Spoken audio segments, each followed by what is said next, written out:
It's interesting, I've sang this song hundreds of times. And sometimes when you sing songs, they lose power. Maybe they become stale. But as I was reminded this week as we move into this new series called Anchor, there's a beautiful analogy in this song. And it just reminded me of how good God actually is. And it talks about Jesus being the wind in our sail, yet the anchor in the waves. And one of the reasons it's important for a ship or a boat to have an anchor is so that it can ride out the storms that may come, or even if it's in a safe harbor, that it might not ride out and be off course or to be drifted astray. And much like these ships, our souls need anchors. And that anchor for us is Jesus. And so no matter what storms may come in life, no matter if we're even in a safe season of life, there is an opportunity for our lives to be ruined or to be set off course. My prayer today as we sing this song, you'd be reminded of the anchor that we have in Jesus. So Lord, as we sing this song today, would you come and just remind us of how good you are to us? And that, Father, whatever may come, any season of life, God, that you truly are the anchor for our soul. Let the King of my heart be the mountain where I hide, the fountain I drink from, always my song.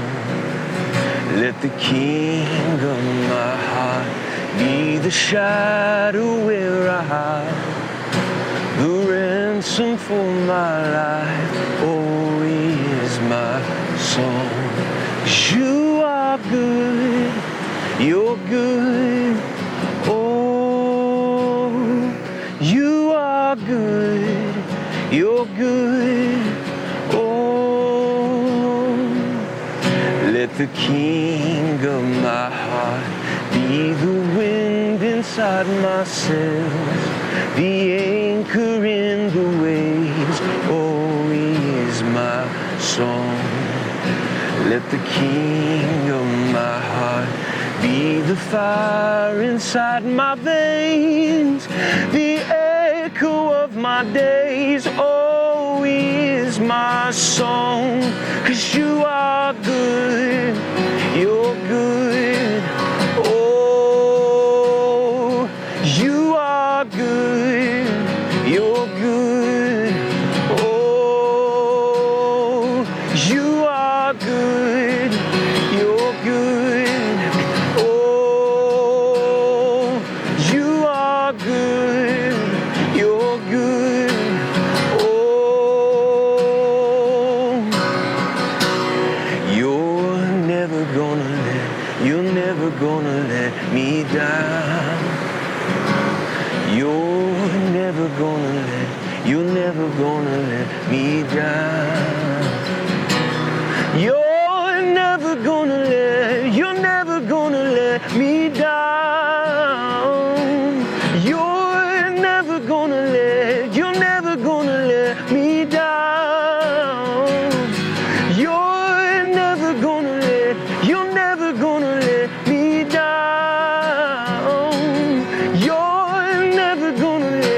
You're never gonna let me down. 'Cause you are good, you're good, oh, you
Anchors.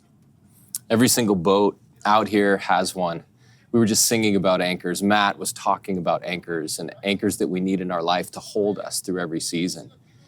And if you think about anchors, really, they only have one purpose, and that's to hold steady, even when from things like gentle currents or rising and lowering tides to bigger things like storms and waves and wind, to hold fast so that these boats don't get washed up against the rocks and get big holes and gashes in the holes and all broken and damaged and ultimately sometimes even sink. And if you think of our lives like these boats, one of the things we face is storms. We know that this life is full of tumultuous, crazy storms.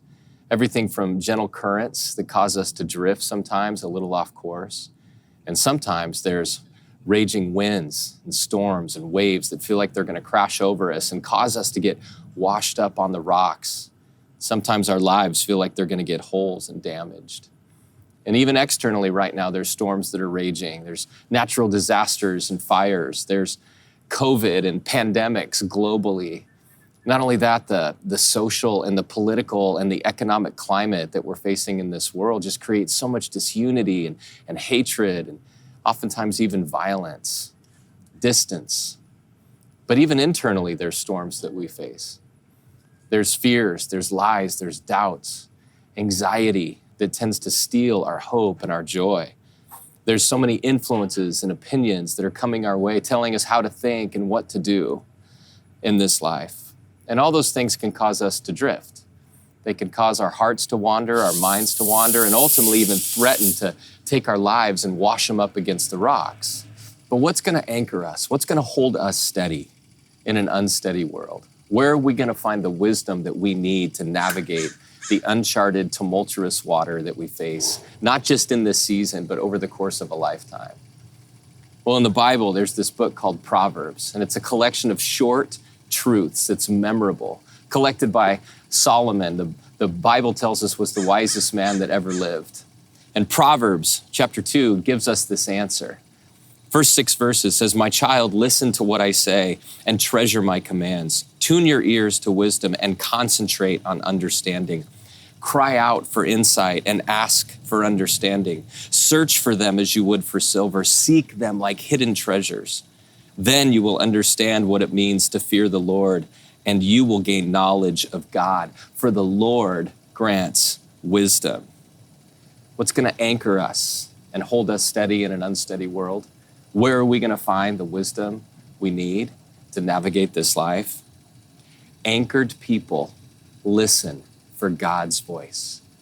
Anchored people listen for God's voice above the noise of the world to receive the wisdom that he promises, to hold us steady.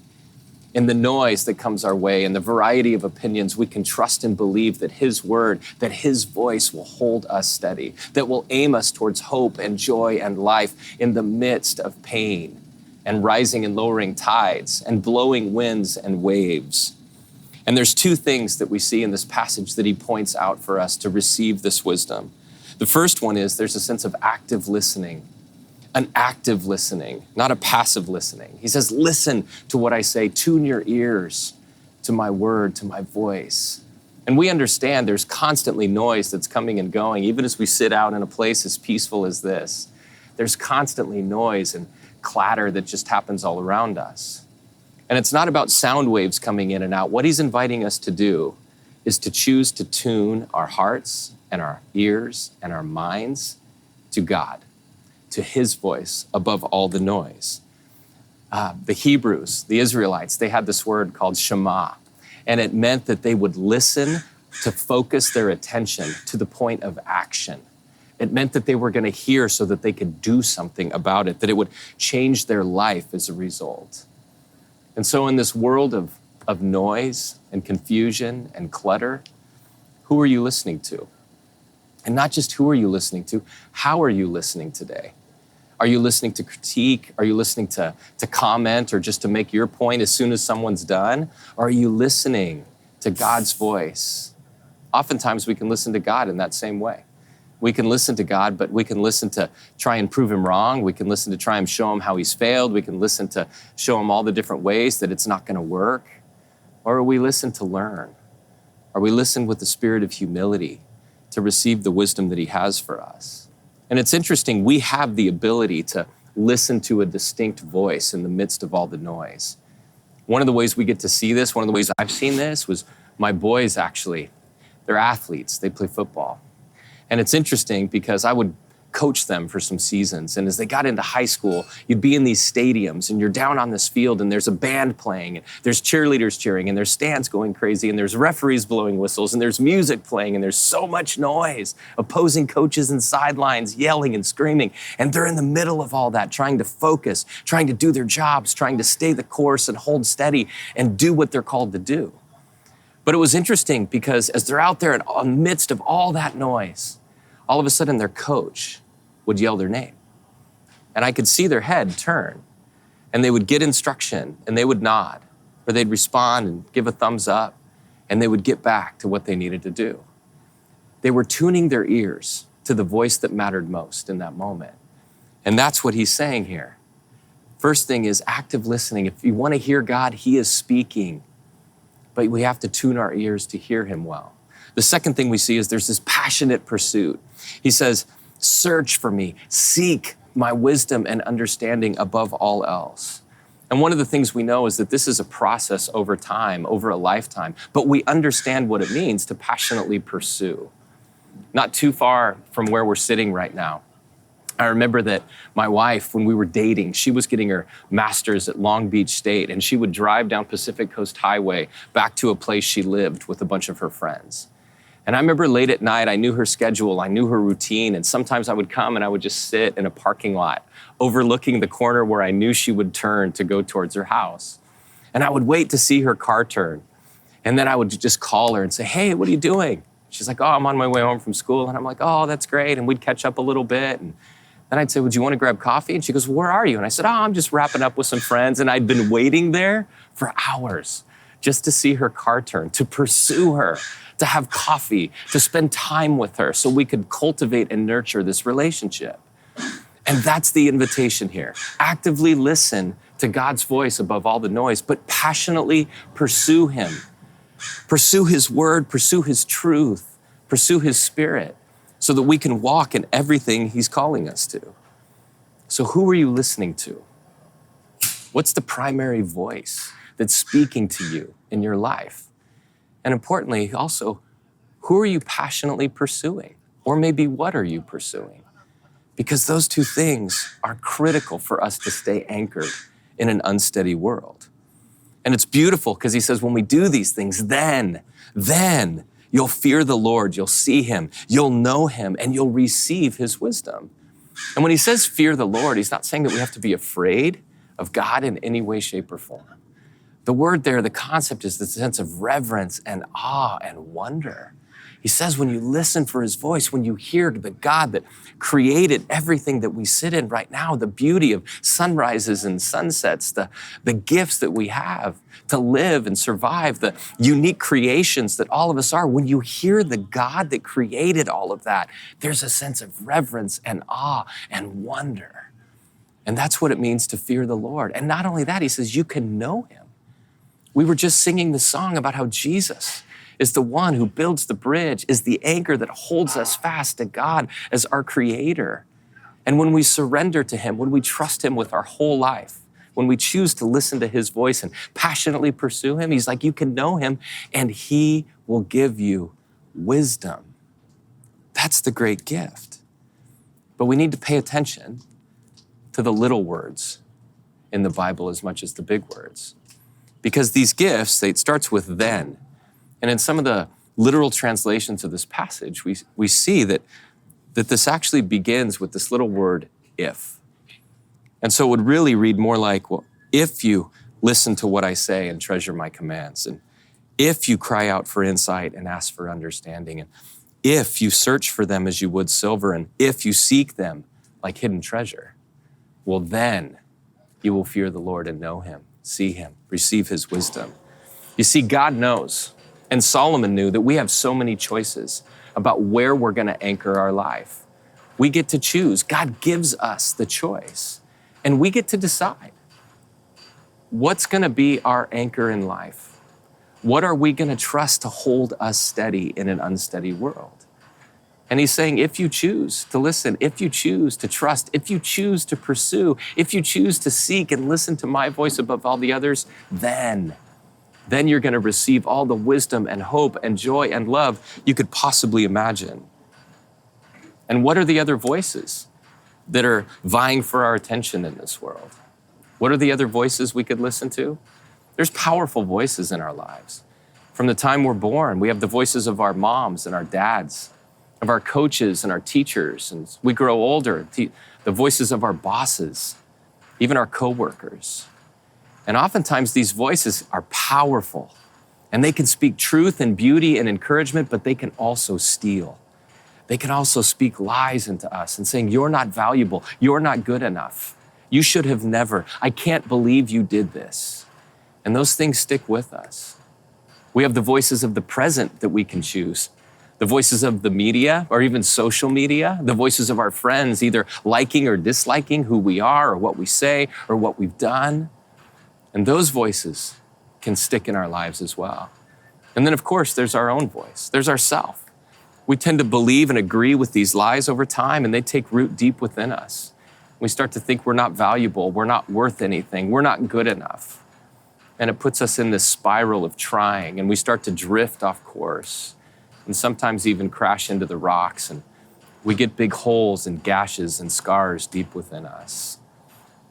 There's a lot of voices that we can listen to.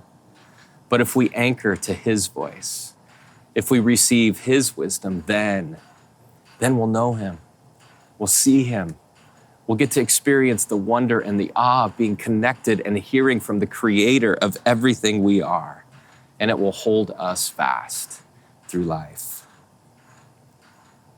Is there a storm you're facing today? Maybe it's a gentle current and you feel like you've drifted off course a bit, or maybe it feels like you are overwhelmed by the wind and the waves of this world. I would just ask, whose voice are you listening to? Are you listening to God's voice above all the noise of this world? Are you actively listening to him? Are you seeking and searching for his wisdom and understanding to anchor you and hold you steady in an unsteady world? And I just want to take a moment and practice this together. We get the opportunity to live this out, and actually we have been. Some of the darkest seasons in my life, I've cultivated tangible ways to hear God's voice, because lots of you may be saying, well, how would I do that? It seems so mysterious, and in many ways it is. And yet I found there's 3 very tangible ways to hear God. One of them is his word, which is what we've been doing. We've been unpacking what God has to say to us, even this morning together, and I believe that he's talking to you through that. Another way is through God's people. Many of us are connected in life groups, or lots of us have jumped into Rooted in this past week. Some of us are gonna lean into Alpha in the next couple weeks with some friends that have big questions. Those are all places and ways we get to hear God through his people. And finally, the last one is his Spirit. You see, when we choose to anchor our life to God through Jesus, he promises that he's going to give us the Holy Spirit, that he lives within us, and he will whisper and lead and guide and comfort, and he will give us wisdom. And so I just want to take a moment right now, even as we close. I want to take some time just to listen. Listen to God, listen for God. And I know for some of you, this is an exciting exercise. Maybe you journal every day. You take time to quiet your soul and your spirit. Maybe for some of you, this is brand new. But either way, I just want to invite you, wherever you are, just to take a deep breath. Maybe even close your eyes if it helps you just tune out the noise and distractions of the world. And quiet your spirit. And maybe if you have a pen and some paper, grab that. But either way, I want you just to take a deep breath and rest. And I want you just to pray, God, what do you want to say to me today? And I want you to listen for his voice. If you have pen and paper, maybe you just write dear, and then whatever your name is, dear Kyle, and just fill in that blank, dear, and just wait on God, and then just write whatever comes to mind. And like I said, I know that sounds mysterious. Maybe for some of you, it sounds terrifying. But listen for God's voice. It'll be the voice of kindness and grace. It'll be the voice of love. It will not be the voice of judgment or condemnation. It won't sound like shame or guilt or fear. He will bring peace, and he will bring comfort, and he will bring wisdom. So let's just take a moment, quiet our spirit, and hear from God together.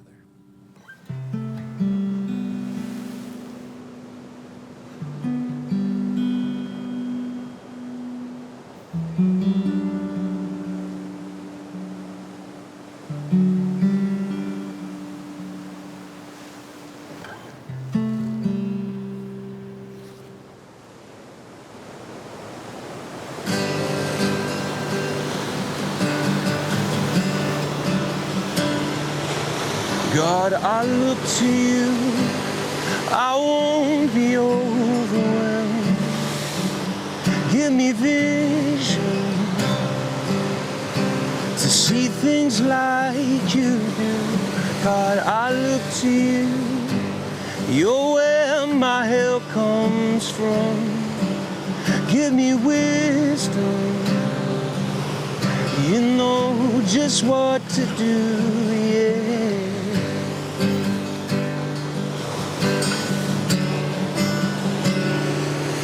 God, I look to you, I won't be overwhelmed. Give me vision to see things like you do. God, I look to you, you're where my help comes from. Give me wisdom, you know just what to do, yeah.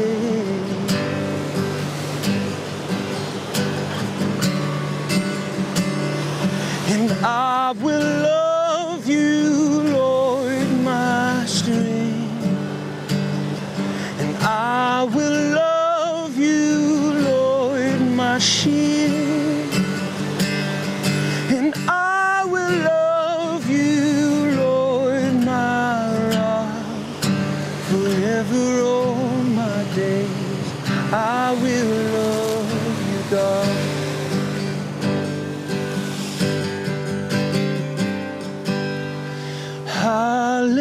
Hallelujah, our God reigns. Hallelujah, our God reigns. Hallelujah, our God, you reign forever all my days. Hallelujah. Oh, hallelujah, our God reigns. Hallelujah, our God, you reign. Hallelujah, our God, you reign forever all my days. Hallelujah. And I will love, and I will love you, Lord, my strength. And I will love you, Lord, my shield. And I will love you, Lord, my rock. Forever all my days, I will love you, God.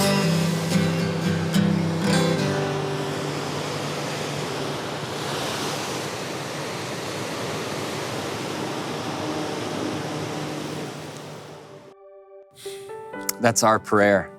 That's the prayer that I pray stays deep within your heart and soul as you walk through this week into a very noisy, very loud world. that you would continue to hear God's voice above all the noise, all the distraction, all the lies, and all the fear and opinions that this world throws your way. We talked about searching and seeking for God. I pray that this week you would invest in that you would dive deep into His Word to listen to what He wants to say to you. For some of you, you're trying to navigate this journey alone. And I just want to invite you to hear God through His people. There's great opportunities to do that. Like I said, many of you jumped into Rooted last week. We're launching Alpha this week. And join us in life groups as we get a way to walk through life together, to keep us anchored, to hold us steady in the midst of an unsteady world. And then finally, listen for His Spirit this week. Respond to what He's inviting you to. Don't be surprised when He invites you to love people in creative and unique ways, maybe people even within your own home, at your school or workplace or family, your neighbors. But just listen and respond to Him with all that you are. We want to walk with you in this journey. So feel free to join us on our website. We'd be happy to pray for you, pray over you, pray with you at any of our campuses or even online. And one of the ways we get to hear God and respond wholeheartedly is with our finances. It's a way of acknowledging that everything we have is His, everything He created, and He entrusts us to help steward that well. And so many of you guys are giving generously through this season. We get to bless our city and our community in tangible ways. And so I want to invite all you guys to listen to God. He will invite you into a story of generosity. And there's ways to easily give online, so just make sure you explore that on our webpage. And we look forward to seeing what God does in and through you in this church and community. God bless you guys. Have a great week.